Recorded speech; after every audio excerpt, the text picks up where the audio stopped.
Let's try a sales transaction where we are going to allow the customer to pay us sometime in the future, and it's a Canadian customer, and they're going to pay us, the contract calls for them to deliver to us Canadian dollars. Now, if the contract called for them to give us US dollars, we don't have a foreign exchange issue. But if the contract calls for them to pay us in Canadian dollars, then we have a foreign exchange issue.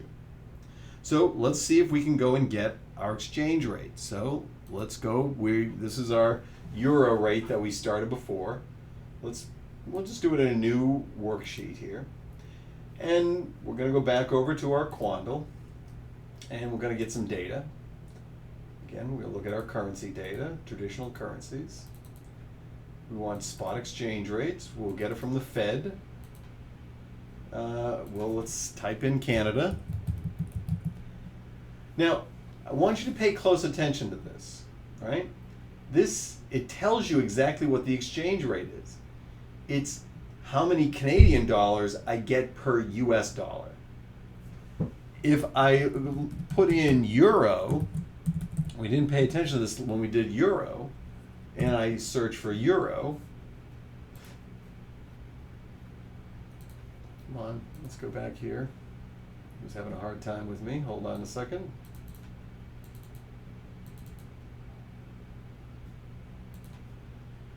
Type in euro, right? It's not really telling us what this is as far as the type of rate it is, but I can tell you that this rate is how many US dollars per euro. So when you're pulling the data, you have to be aware of which way the exchange rate's being calculated. So let's go back to our Canadian.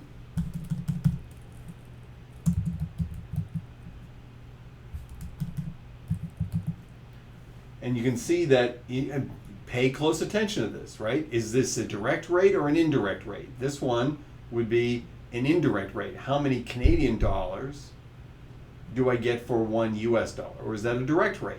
Well, we can always go back and take a look at our book here where it talked about exchange rates.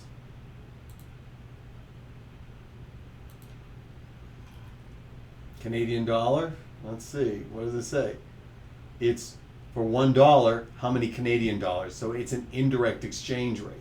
So in this particular case, for this one, this is an indirect rate, whereas when I pulled the euro, it was a direct rate.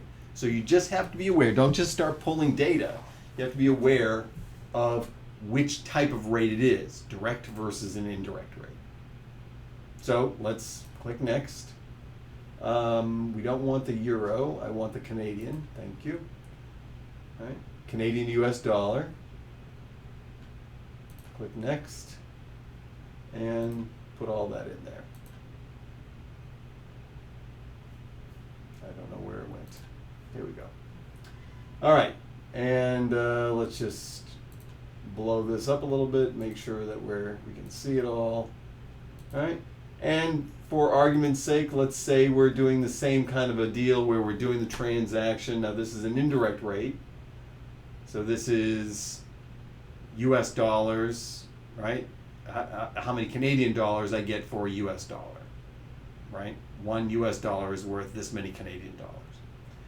So let's say we're doing the same thing. We're engaging in this transaction on June 1st. And we've got an exchange rate of 1.3603.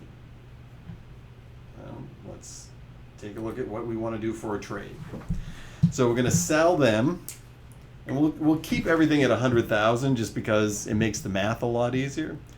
So we're going to sell them some product in exchange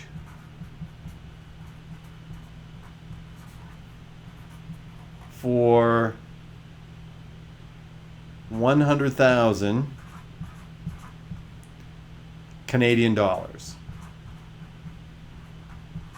Okay, there you go. That's the, and they will pay us in 60 days.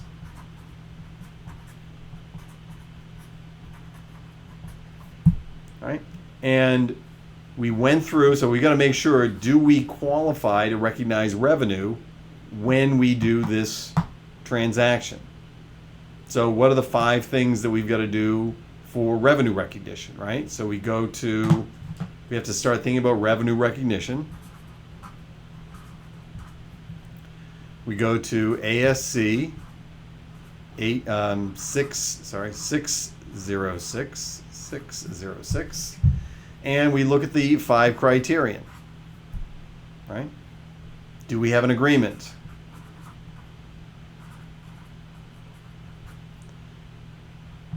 Do we have an understanding of what our performance obligations are?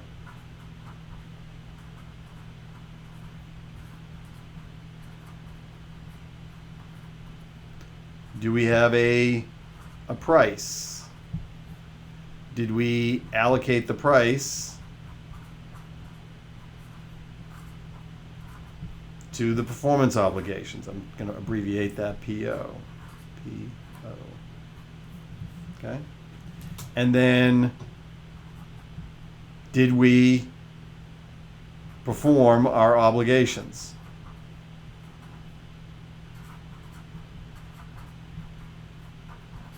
Okay. Once we have all 5 of these things, then we can recognize revenue.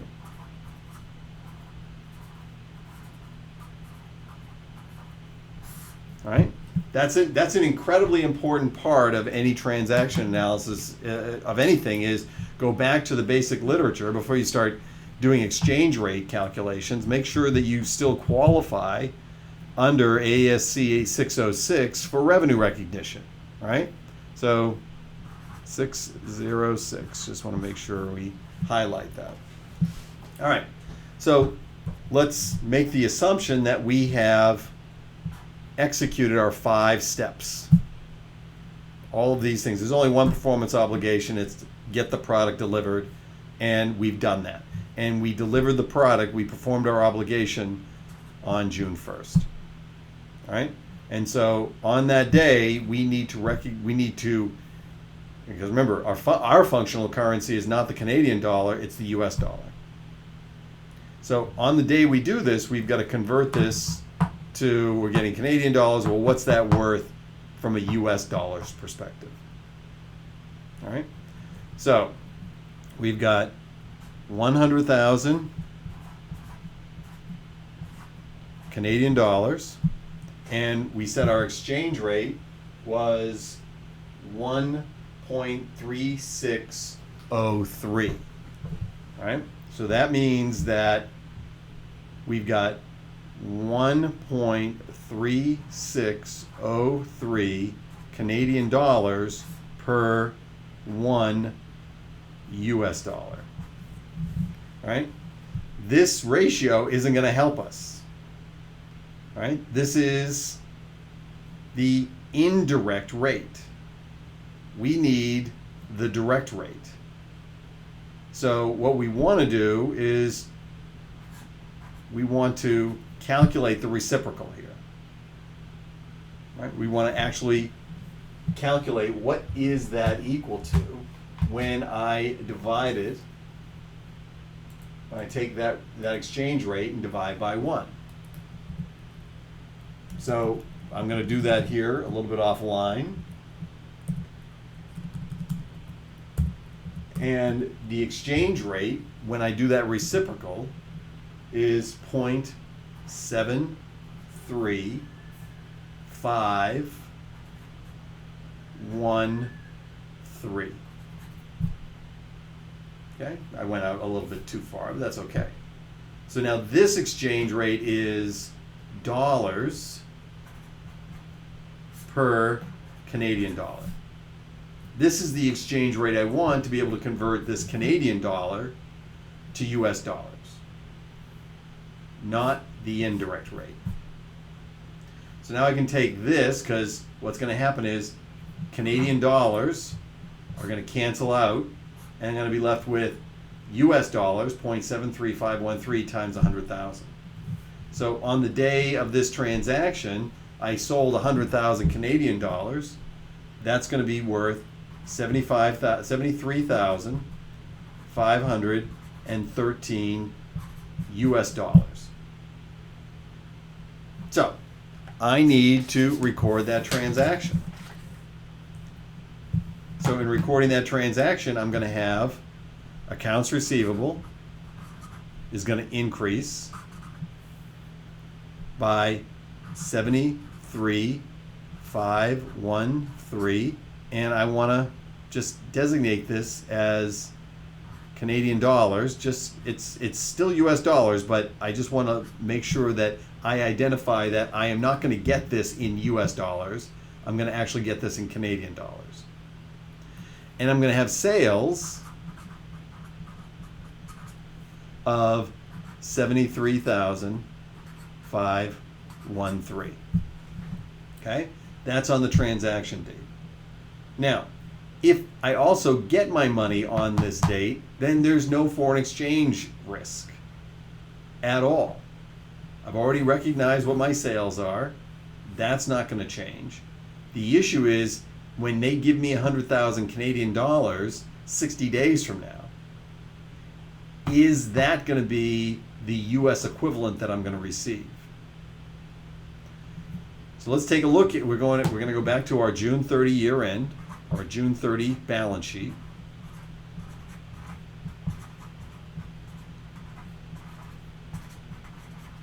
I'm owed 100,000 Canadian, which on June 1st equaled 73,513 US dollars. Now I'm at June 30. The sales are whatever the sales are. That doesn't change. But this, I may not get the equivalent there. So let's take a look at what the exchange rate is on June 30 for the Canadian dollars. All right, so let's take a look. Go up to June 30, and now it's at 1.3614. Well, on June 1st it was 1.3603. It hasn't changed very much.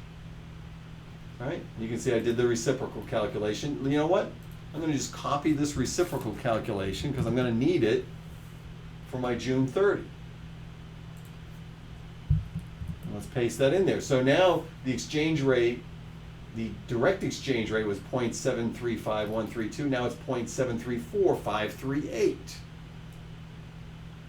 All right, so now I have to convert my accounts receivable to this. So let's do that. So my accounts receivable balance, new accounts receivable balance,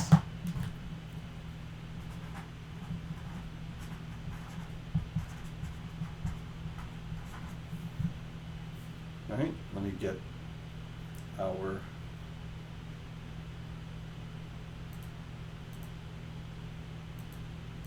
there we go.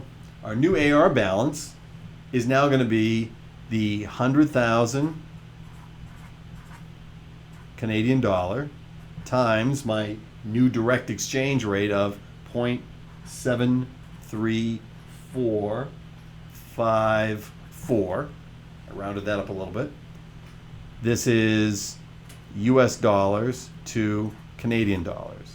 Canadian dollars cancels out. So my new AR balance is 73454.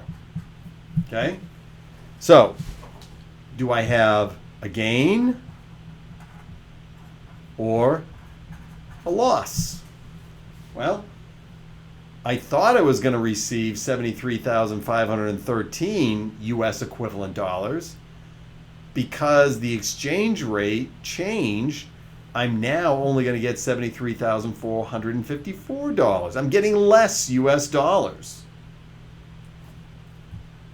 That is a loss. So when I do my revaluation on June 30, I'm going to have to decrease accounts receivable by the difference here, right? And it looks like 9, doing the math here, it's not much, but I'm going to do I'm doing hold on one second, I just want to pause. Somebody came in the office right when I was doing that. So let's finish this up. So my accounts receivable is going to go down by, let's see, 513 versus 454, so $46.59. All right. So my accounts receivable is going to go down by $59. And I'm going to have a loss on FX of $59. So now my accounts receivable as of June 30 is now written down to the 73,454.